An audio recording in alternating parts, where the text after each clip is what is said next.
So Nina Turner went on MSNBC, and she masterfully dealt with some underhanded anti-Bernie Sanders smears. Let's take a look and then we'll discuss. You know the issue that they kept bringing up because they knew it would cause heat and dissension among us? Race.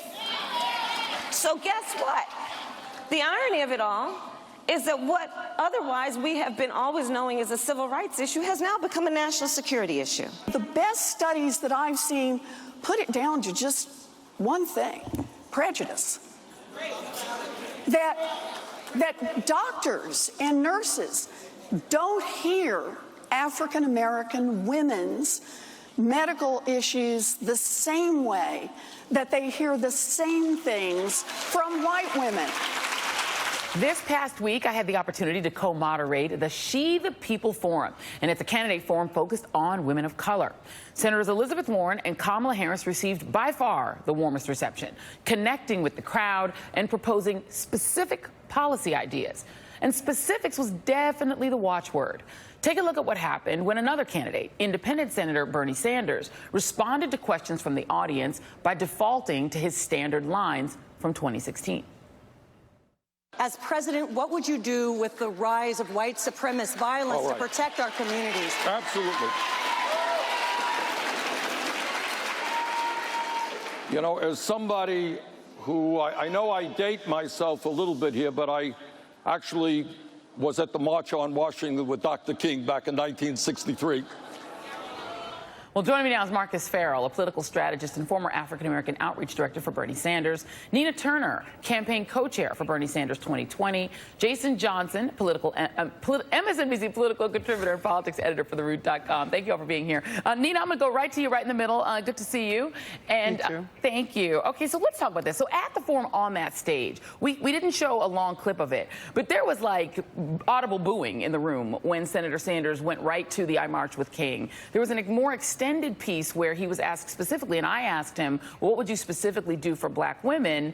And he went back to Medicare for all and taking down the billionaire class. Like, he said sort of the standard things that we now are all used to hearing Bernie Sanders say.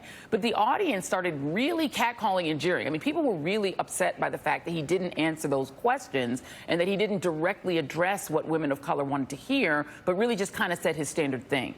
Why is it that Senator Sanders, knowing he's going to She the People, which is a forum for women of color, he's got you that he can talk to on his team, why wasn't he prepared to give specific answers on issues important to black women? And he has, Joy, and he does, and certainly I wish he had articulated those things in a deeper way, but certainly when he is on the trail, or at all, I should say, or at all, because he didn't at all. So, not even in a deeper way. He just didn't. He didn't even answer those questions at all. So, for the senator, when we look at health care, for example, we know that black women are uninsured, about 14%, and when you link that to health care, it is vitally important that we do have Medicare for all, because that will impact African-American women. We know that the maternal rate, the maternal mortality rate among African-American women is higher. And he talks about those things. He talks about the disparities within the disparities. I think for him, in terms of pivotal moments in his life that led him to really be a champion for justice, it was being at the March on Washington for him personally. And so the opportunity to wrap that into a larger vision for black women. He talks about more black doctors, more black dentists. He certainly... With all due respect, and I know that is the campaign, that's what the campaign wants to put out there. With all due respect, Nina, in the moment when he could have articulated that in front of black women, if that is the case and he has this larger vision to wrap around, why didn't he just do that? For the senator, again, in that moment, I'm not sure what was happening for him in that moment, but I'm telling you what I have seen. You know, he gives the speeches talking about the disparities within the disparities, not even when he's not talking to a majority African-American audience. The Morning Consult poll shows very clearly that almost half of his supporters are of color. He's polling over 50% with women in general. So, yes, the senator does have a larger vision, and being able to take what was a pivotal moment in his life and then connect that to why he has been such a justice warrior, that would have been been certainly the moment to do to that. do it. Right. I mean, but maybe he should have sent you to the forum because you could have done that. I was there. My question is the campaign concerned? Because one of the reasons that Senator Sanders did not win the nomination is because he was not able to win a majority of African-American voters, particularly when you went down south. He did not do well in those primaries where the majority of the voters were black. He did not do well where the majority of voters were registered Democrats. Is the campaign at all concerned that he isn't improving upon and expanding his support among black women voters? Oh, he is expanding his support, Joy. I mean, we were just in South Carolina. The senator to this point has more African-American leaders endorsing his campaign in South Carolina than any other candidate. That is light years ahead of what happened in 2016. You know, we had the opportunity to visit Regenesis, which is in Greenville, South Carolina. It's a community health center where Senator Sanders, working along with Congressman Clyburn, were able to increase the funding for community health centers, which we know that 28 million citizens across this country enjoy the services of those centers. So he is working very hard, $11 billion into the Affordable Care Act for community health centers. So we see a shift. Again, the polling shows time and time again that the senator is polling well in the African-American community, in the Latino community, and also among women. So things are happening. This is an example of one of those issues where the media, and by that I mean mainstream media, outlets like MSNBC, what they'll do is they'll try to push a narrative as they pretend like, oh, we're just calling it like it is. We're just calling balls and strikes. So, hey, man, Bernie Sanders, I mean, he struggles with people of color. He struggles with women. He struggles with women of color. So, I mean, what do you want me to do? I'm just reporting what happened. That's what I'm doing. So, hey, he was at this event. The event was primarily for women of color. And the reaction of the crowd, they weren't as on the side of Bernie as they were on the side of Kamala Harris, as they were on the side of Elizabeth Warren. Now, we don't know how important that anecdotal story is.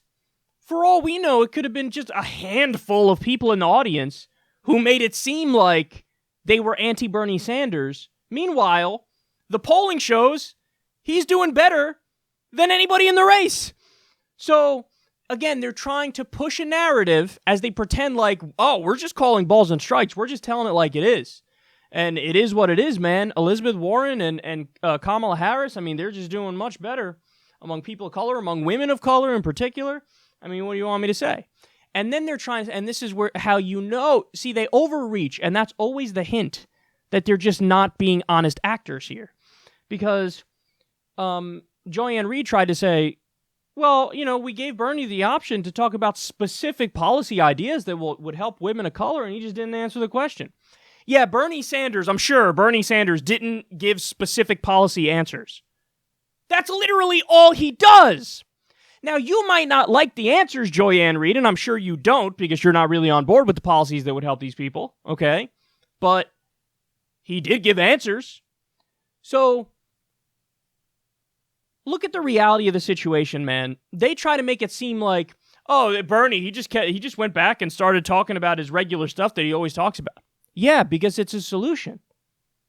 It's a solution. The idea of like, oh, Bernie, why are you're in front of women of color and you're talking about like healthcare and wages? Ugh, why don't you talk about the concerns of these women of color instead? What? I got news for you, everybody. 2/3, did you know this? 2/3 of minimum wage earners are women. A disproportionate number of low wage earners are people of color. So when Bernie talks about making the minimum wage a living wage, for example, that is a feminist issue. That is a racial issue. So when you, like, they try to poo-poo it and downplay it. Now, why is Joy-Ann Reid downplaying it? Because she's comfortable. She's got plenty of money in the bank. She's doing stupendously well. And in her mind, well, the way that you appeal to women and the way that you appeal to people of color is to only talk about issues that are super specific to those communities, and you can never tie it into wages. You can never tie it into healthcare. But how condescending is that towards minority communities, man? I can't get over how condescending that is. I mean, that's like, talk about being out of touch with regular folks. Now, another interesting fact is, she, like, oh, Medicare for all. Like, oh my God, you're in front of women of color. Why won't you talk about issues that matter to them? A disproportionate number of the uninsured are people of color, many of them women. So again, this is a racial issue. This is a feminist issue. But because, listen, a lot of it has to do with, keep it real. He's an old white dude, so it's easy to try to paint him as like, Bernie, he's like the rest of the old white guys, and demographically they're more likely to be like right-leaning and against people of color. And I mean, that's just a case of, at best, sloppy thinking. At worst, you're generalizing and actually being somewhat bigoted towards Bernie.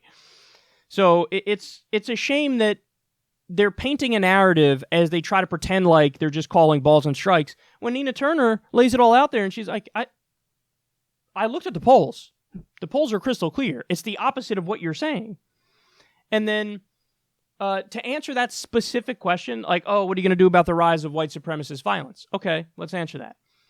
Under the Obama administration, and an effort that was led by Republicans, they defunded the division of the FBI that specifically looked into white nationalist, white supremacist violence, domestic terrorism. And they focused all of their resources on Islamic extremism. Well, under President Sanders, what he could have said was, I would make sure that becomes a focus again, and we would put more resources towards stopping white supremacist violence, because it is true we're seeing an uptick. We just saw a terror attack a few days ago in a synagogue. In New Zealand, they had the Christchurch shooting, but it's part of a global, movement, if you will. There's, of course, the classic example of Dylan Roof, but it's not just a one-off. There is, this rise of white nationalist, white supremacist violence, and it is something that should be addressed. And in the same way that you have the FBI in some instances looking into Islamic extremism, you should have the FBI looking into white nationalist terrorism, and we shouldn't try to be politically correct and not offend Republicans and right-wingers. We should be actually correct and investigate all that stuff as well. So that would have been a specific answer to that. And then the final point is, they were like making fun of him for pointing out that he marched with Dr. Martin Luther King Jr. If I were to create a list of things you're not allowed to laugh at, it would be like, you're mocking him, you have scorn for him for bringing up that he marched with Dr. Martin Luther King Jr. At a time when Hillary Clinton was a Goldwater girl and she was a Republican, at a time when Joe Biden was arguing against busing desegregation, at a time when other politicians were totally wrong on a key important issue, Bernie Sanders was a leader. Bernie Sanders was on the right side back when it wasn't fashionable to be on the right side. Bernie Sanders was on the right side back when we have this idea of like Martin Luther King Jr. was always viewed as, he's always been a hero. No. Back then, the perception of the majority of Americans was, oh, what is this guy doing? He's unnecessarily, bucking the natural order of things. He's overreaching. He's a rabble-rouser. He's just causing trouble on purpose. Like, why are you doing this, man? Like, what are you doing? So he was viewed as like a radical. He was viewed as this extremist. In reality, we know now he was just asking for the most basic common sense things imaginable. Well, Bernie Sanders, back when it was not fashionable, it was not cool to be on that side, he was on that side. And for a politician to bring up that he marched with MLK in the year 2019, to like have any amount of scorn for that or look down on that, that basically shows your hand as being a silly person or being a Democratic plant whose whole point is to try to besmirch Bernie when he was 100% correct. Because that is like, here's one thing you're always allowed to brag about if you march with Dr. Martin Luther King Jr. You're always allowed to brag about that. You're always allowed to brag about voting against the Iraq War because you're correct. You're always allowed to brag about, being on the correct side of the civil rights movement because at the time, it was not this overwhelming, like, obviously this is going to happen. No, they were fighting an uphill battle. So are you allowed to bring that up? You bet your fucking ass you're allowed to bring that up. Now, I get it. If people say, hey, man, you brought that up, but also you have no, your policy platform is not helping people of color today. But that's not true. His policy platform is doing it. It's the most progressive on that front. Bernie Sanders was leading also on the issue of ending the drug war. So, listen, again, they're working backwards from their conclusion. Their conclusion, Bernie Sanders is out of touch. Bernie Sanders, people of color don't like Bernie Sanders. The polls show the exact opposite. So they're pushing a narrative as they're pretending like they're just calling balls and strikes. I'm happy Nina Turner was there to call it out. But I even go further than Nina Turner here. Call this out for what it is, man. It's a cynical, underhanded smear. That's what it is. And Joy Reid does not like Bernie and is basically trying out cutesy little clever ways to act like, is his campaign in trouble? I guess his campaign is in trouble. I mean, look at this one weird instance of a handful of people not liking him in an audience, and now let me try to pretend like it's a bad thing he brought up he marched with Martin Luther King. Can you at least give us, something that makes us pause?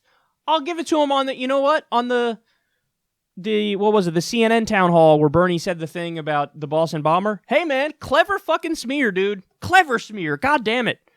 We did a long segment on that. I said how I thought Bernie should have answered the question. But whatever, third way, New Democratic, centrist think tank came up with that, God damn it, they earned their pay, bro. They earned their pay for sure. This shit, this is just pathetic. This is next level pathetic. This isn't even close to convincing. And thankfully, Nina Turner was there to set the record straight.